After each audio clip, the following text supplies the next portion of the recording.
नमस्कार दोस्तों, चलिए एक और मजेदार कहानी शुरू करते हैं। ये एक ऐसे राजा की कहानी है जो हमेशा चिंता में रहता था, अपने राजपाट को लेके, अपने कामकाज को लेके, अपने परिवार को लेके।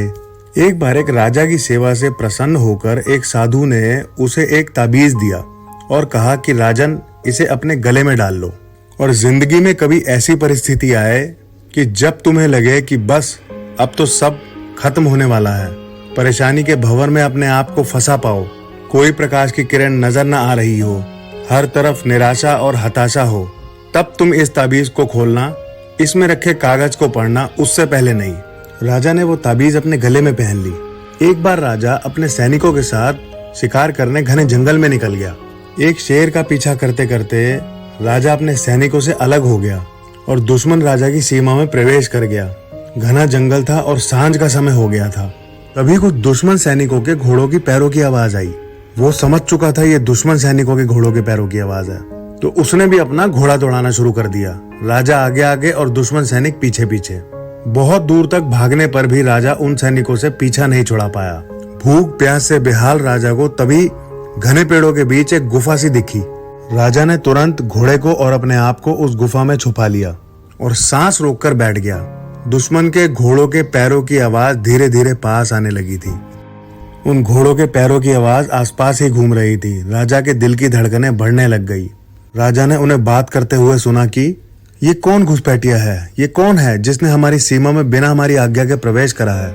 ये घुसपैठिया भी जरूर उन सैनिकों के साथ होगा जिन्हें हमने अभी अभी मार गिराया है। ओहो, ये बात सुन के तो राजा की बची कुची हिम्मत भी टूट गई। दुश्मनों से घिरा हुआ अकेला राजा को अपना अंत नजर आने लगा था। उसे लगा कि बस कुछ ही क्षणों में दुश्मन उसे पकड़कर मौत के घाट उतार देगा। वो जिंदगी से निराश हो ही गया था कि उसका हाथ अपनी ताबीज पर गया और उसे साधु की बात याद आई। उसने तुरंत ताबीज को खोलकर कागज को बाहर निकाला और पढ़ा।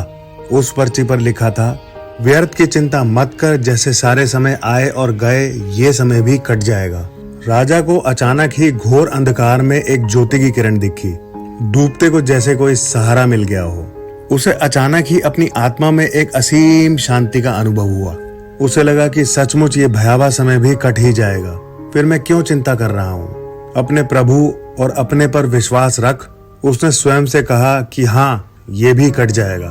और ऐसे ही हुआ। दुश्मन के घोड़ों के पैरों की आवाज धीरे धीरे दूर जाने लगी। कुछ समय के बाद वहां पे घनघोर शांति छा गई। राजा रात में चुपचाप गुफा से निकला और छुपते छुपाते रात के अंधेरे में सही सलामत वापस अपने राज्य में लौट गया। ये सिर्फ एक राजा की कहानी नहीं है, ये हम सब की कहानी है। हम सब अपने काम, परिस्थिति, तनाव के दबाव में इतने जकड़ जाते हैं कि हमें कुछ सूझता ही नहीं है। हमारा डर हम पर हावी होने लगता है और हमें दूर दूर तक कोई रास्ता नजर नहीं आता। लगने लगता है कि बस अब तो सब खत्म हो गया है। जब ऐसा हो तो 2 मिनट शांति से बैठिए, थोड़ी गहरी सांस लीजिए, अपने ईष्ट को याद कीजिए और अपने आप से जोर से कहिए, जब सारे समय आए गए तो ये समय भी कट जाएगा।